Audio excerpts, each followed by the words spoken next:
প্রথমে কিন্তু ক্ষমা চেয়ে নিচ্ছি, কারণ হচ্ছে এটা আমি তোমাদের সাথে অনেকটা পুরনো মানে কয়েকটা মাসের পুরনো ভিডিও শেয়ার করতে চলেছি, যার জন্যই প্রথমে কিন্তু ক্ষমা চেয়ে নিলাম। কারণ পরে যাতে তোমরা আমাকে দোষারোপ করতে না পারো যে এত পুরনো ভিডিও এখন কেন শেয়ার করছো।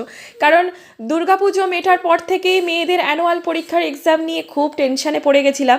তার জন্য মানে খুব একটা অ্যাক্টিভ ছিলাম না এই সোশ্যাল মিডিয়াতে। তার জন্য সমস্ত ভিডিও তোমাদের সাথে শেয়ার করা হয়ে ওঠেনি। আর যেহেতু 2025 যাওয়ার মুখে আর মাত্র হাতে গোনা কয়েকটা দিন রয়েছে, তার জন্য ভাবলাম 2025-এর সমস্ত স্মৃতি তোমাদের সাথে 2025-এই শেয়ার করে দিই। কারণ 2026-এর না হলে ভিডিওগুলো গ্যালারির মধ্যে রাখার জায়গা পাবো না। তাই জন্য গ্যালারিটা ফাঁকা করতে তোমাদের সাথে চলে এলাম লক্ষ্মী পুজোর এই ভিডিওটা নিয়ে। আমরা গেছিলাম রানাবাঁধ বলে একটি জায়গায়, যেখানে কিন্তু লক্ষ্মী পুজো খুবই পপুলার। এখানের আলোকসজ্জা থেকে শুরু করে মণ্ডপের থিম থেকে শুরু করে আর মায়ের প্রতিমা থেকে শুরু করে সব মিলিয়ে এতটাই ভালো যে এখানে আজকে আমরা এসেছি প্রায় মানে 7 দিন পর, মানে লক্ষ্মী পুজোর 7 দিন ধরে ওখানে মেলা চলে। আর আমরা গেছিলাম 7 দিনের দিন, যেদিন ছিল বিসর্জনের দিন। তবুও রাত্রির 12টা অবধি এখানে এতটাই ভিড় ছিল যে তোমরা দেখেই বুঝতে পারবে প্রত্যেকটা মণ্ডপেই কিন্তু প্রচুর ভিড় ছিল। যার জন্য আমি ভাবলাম তোমাদের সাথে এই জিনিসটা শেয়ার করাটা তো আমার দরকারই। তাই জন্য আমি তোমাদের সাথে শেয়ার করে দিলাম। আর ভিডিওগুলো তোমাদের ভালো লাগছে কি না সেটা অবশ্যই তোমাদের মূল্যবান কমেন্টের সাহায্যে আমাদের জানিও।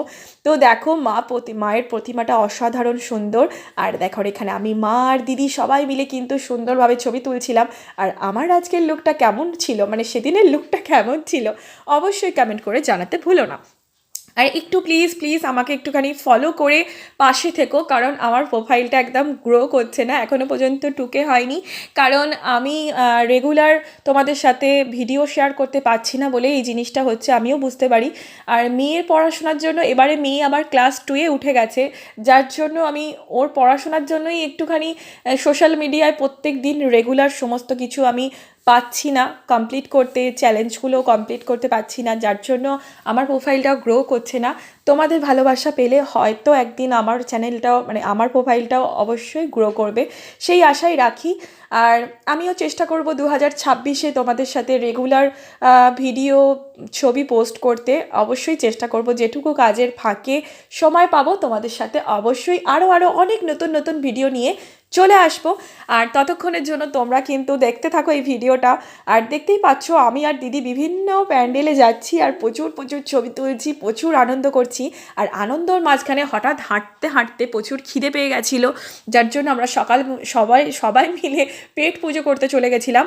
মা আর দুটো বাচ্চা সবাই মিলে ওরা কিন্তু এগ রোল অর্ডার করেছিল, আর আমি আর দিদি আমরা সবাই কিন্তু চিকেন নুডলস অর্ডার করেছিলাম। তো আমরা এটা এখন ভালো করে খেয়ে নেব, আর খেয়ে নিয়েও আরও অনেক ঠাকুর দেখব। এখানে কিন্তু প্রচুর প্যান্ডেল হয়, মানে তোমরা হেঁটে হেঁটে তোমাদের পা ব্যথা হয়ে যাবে। কোনো দিনও যদি আসো অবশ্যই আমাকে বলো তোমরা কেউ কোনো দিনও এখানে এসেছো কি না, সেটাও কিন্তু কমেন্ট করে জানাতে ভুলো না। মানে রানাবাঁধে কেউ কোনো দিনও লক্ষ্মী পুজো দেখতে গেছো কি না অবশ্যই কমেন্ট করে জানিও, তোমাদের অভিজ্ঞতাটা শেয়ার করবে। আমার অভিজ্ঞতা তো পায়ে ব্যথা হয়ে গেছিলো প্রচণ্ড, মানে এখানে টোটো অ্যালাউ করছিল না পুজোর শেষ দিন, তাও এতটাই ভিড় ছিল যে ভেতরে টোটো ঢুকতে দিচ্ছিল না। তো দেখা হচ্ছে নেক্সট বছরে, না নেক্সট বছরের আগেও তোমাদের সাথে আমার দেখা হতেই থাকবে। আশা করি 2026 তোমাদের খুব খুব ভালো কাটবে, আর 2025ও তোমাদের নিশ্চয়ই খুব ভালো কেটেছে। তো বিদায় নিচ্ছি এখানেই, ঠান্ডা ঠান্ডা আইসক্রিম খেতে খেতে, দেখতেই পাচ্ছ ওরা আইসক্রিম খাচ্ছে। আজকের মতন টাটা, দেখা হচ্ছে নেক্সট ভিডিওতে, টাটা।